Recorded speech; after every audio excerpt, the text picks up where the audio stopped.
Welcome back to the True Crime Collection, where Jen and Brian are diving into the world's most chilling crimes. From unsolved mysteries to dark endeavors, they uncover the stories that will keep you hooked. This is the True Crime Collection.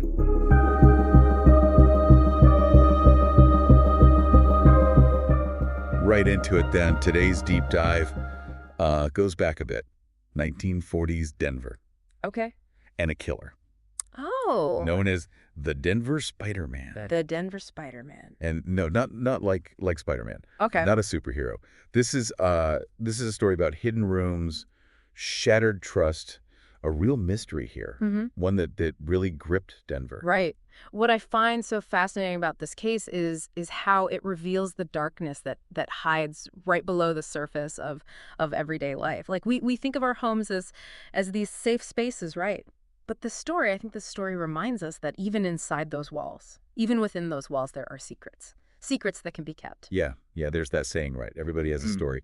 But I think some houses have way more stories than others. Absolutely. Let's set the scene a bit here. Okay. So it's 1941. Denver's coming out of the Depression. The war in Europe is looming large. What was the atmosphere like back then, just in general? I think there was this feeling in the air, this tension, like a city holding its breath. Yeah. Recovering from the Depression, but also this uncertainty about what the future holds with the war. And Denver was changing fast. Right. Modern factories, popping up right beside these old neighborhoods with so much history. It's like the city was caught between these two different times, you know what I mean? Right, yeah. Like a clash of old and new. Exactly. And that kind of brings us to West Moncrief Place. This wasn't really a place known for big changes, though, was it? No. West Moncrief Place, it was like stepping back in time. Okay. Think grand Victorian homes, quiet streets, everyone knows everyone, you know their names, their business. Right. Maybe a little too well in this case. Okay, yeah. A little too well. And that brings us to our main character, I guess you'd say. 73-year-old Philip Peters living at 3335 West Moncrief Place. What can you tell us about Philip? Philip was a retired railroad worker, lived a very simple life, very routine, very predictable. Right. The kind of guy that sets his watch to the train whistle. Everyone knew him, thought he was a good man. So sounds like a character from a nice story, not a crime thriller exactly. Right, yeah. Did he fit in on West Moncrief's Place? Oh, absolutely. Every morning, Philip would make breakfast. He'd take a walk, probably say hello to the same people he's known for years.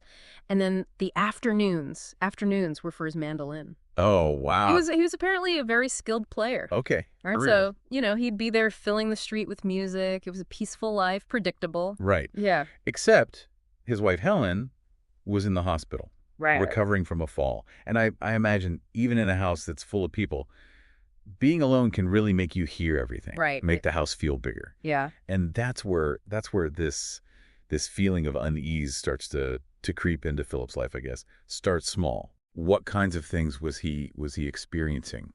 Little things, unexplained noises. Or he'd smell tobacco smoke, but Helen, she'd banned smoking in the house years ago. Right. So, just odd, unsettling things that make you start to question what you're seeing and hearing. Oh, I'd be calling the Ghostbusters. Yeah. Like that's a little too weird for me. But seriously though, that would mess with your head. Oh, yeah. Especially alone. Our minds naturally want to find an explanation, some kind of pattern. And when you're alone and things are unfamiliar like that, well, it's very easy for your mind to start filling in the blanks. Yeah. With whatever scares you the most. Right. Yeah. So then comes this night, October 17th, 1941. Right. And it's getting a little spooky just thinking about it. But Philip's having dinner with his neighbors, the Rosses. Right. But even though he's out, he feels this pull to go back to his empty house. It's like something's calling him back to this nightmare that's about to unfold. Okay. And then he gets to his doorstep and he sees something in the window, a shadow. Right. Just a quick glimpse. Right. But it's a chilling detail, almost like a warning of what's to come. Yeah. And that's where Theodore Coneys enters the picture. Yeah. Who was this guy and how did he know Philip? Theodore Coneys was, in many ways, he was a man who just never really caught a break. He was 59, kind of frail, worn down. He and Philip, they knew each other years ago from a musician's club. Oh, okay. They shared a love of music, Cool. so their paths crossed briefly back then. So not a total stranger, but someone he knew a long time ago. Right. What brought Coneys back into his life after all these years, though? Well, by 1941, Coneys was desperate. He wasn't doing well. His health was failing. He probably remembered Philip, Right. remembered that he was a kind man. He may have even gone to Philip's house looking for help, maybe a meal, maybe a place to stay. Okay. And that's when he stumbles on this secret that's hidden inside Philip's house. Okay. A secret that changes everything. Okay. Hidden away in the attic. What? Behind this panel, there was this tiny crawl space. You'd almost miss it if you weren't looking for it. Okay. It was the perfect hiding spot if you were trying to, Get away from something. disappear. Hey, tell me. Yeah, Okay. exactly. And for Theodore Coneys, that's exactly what it became. A secret crawl space. Yeah. Like a real secret passage. That's crazy. It's hard to imagine, right? This tiny little space tucked away up there makes you wonder what other secrets are hidden in old houses. But for Coneys, this wasn't about, being scared. It was about survival. This crawl space, it gave him a place to hide. Right. So he actually hid out up there. I can't imagine what that would do to you, being stuck in a place like that. Yeah, the darkness, being all alone. I mean, can you imagine just silence and then every little creak and groan of the house? It could really mess with your head. And don't forget, Coneys was already in a bad place. He was desperate. Right. So Philip has no idea any of this is going on. No idea. Philip's just going about his business. And Coneys is living up there in the shadows. Oh, that's creepy. Our research suggests that Coneys would sneak out at night, steal food from the pantry, when Philip was asleep. Oh, wow.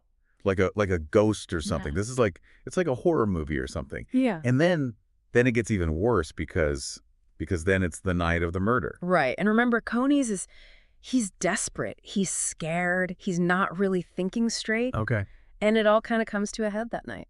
What exactly happened? Well, Philip catches him in the pantry, stealing food. Oh, man. Can you imagine Yeah. finding out that someone's been living in your house? That you know. Huh. Right. It's not just some random person. Exactly. It's someone you knew, someone you might have even tried to help. Right. And Coneys, he panics. He grabs the nearest thing he can find, which happened to be this heavy iron poker. A poker. Yeah. And he hits Philip with it. Oh, man, that's awful. It was a terrible, brutal attack. Driven by fear, not because he was this evil man. Right. He was just desperate to get away. Wow. So the police come, they find Philip. What did they think happened? They were baffled. Yeah. The house was locked, no sign of forced entry. And Philip, everyone liked Philip. Nobody could figure out why anyone would want to hurt him. Right. The perfect crime almost. In a way. And all the while, Coneys is still up there. Still in the crawl space. In a way. Wow. Did anybody suspect him? No, not at first. The That's whole over. neighborhood was scared, but nobody knew what had really happened. Okay, so what happened next? So a year goes by. A year. The house is empty. Mhm. Nobody wants to live there. Then this new family, the Burtons, they move to town. Okay. They don't know anything about what happened. Right, of course not. And they rent the house. Oh, no. And that's when things start to get really strange. A whole year. And they move right in. Oh, man. Wow. Did they get any sense that something was off? It's like the house itself was holding on to this secret, waiting for someone to notice. And at first, it was just little things, like you hear in any old house, a floorboard creaking. Right. Or a door slamming shut when it shouldn't. Yeah. But But then things got weirder. okay, what do you mean weird? Well, Mrs. Burton, she started noticing that food was going missing. And then the noises got louder. Footsteps, like something heavy was moving around up there. Oh, man, I'd have been out of there. Footsteps, going out of there. Did Mr. Burton hear it too? He did.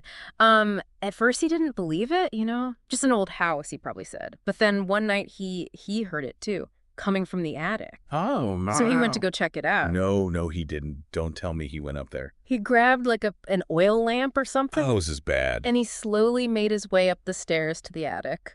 Oh, man. It was like the air itself was heavy, And then he saw him. He saw Coneys. He was still up there. Yeah. After all that time, Coneys was still hiding in the crawl space. Oh, my God. What did they do? Well, they called the police, of course.